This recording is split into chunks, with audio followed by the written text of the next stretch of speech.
Cet exercice a été posé au brevet des collèges d'Amérique du Nord en 2017. Énoncé. Il y a dans une urne 12 boules indiscernables au toucher, numérotées de 1 à 12.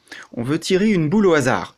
Question 1. Est-il plus probable d'obtenir un numéro pair ou bien un multiple de 3? Réponse. Il faut tout d'abord lister les nombres pairs parmi les chiffres de 1 à 12, à savoir 2, 4, 6, 8, 10 et 12. Il y a donc 6 numéros pairs. Les multiples de 3 sont 3, 6, 9 et 12. Il y a donc 4 multiples. Nous avons 12 boules au total, ce qui nous donnera une probabilité de 6 douzièmes, c'est-à-dire 1 demi de tirer au hasard une boule paire, et seulement 4 douzièmes, c'est-à-dire 1 tiers de tirer un multiple de 3. Question 2.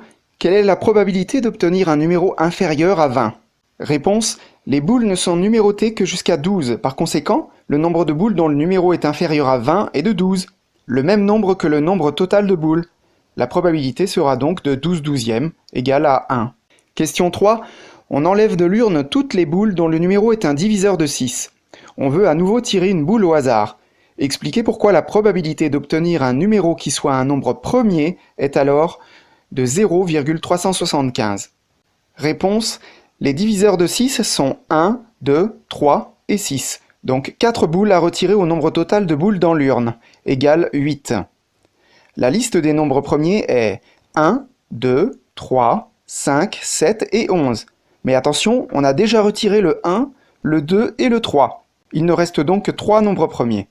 La probabilité de tirer un nombre premier sera donc de 3 huitièmes, c'est-à-dire 0,375.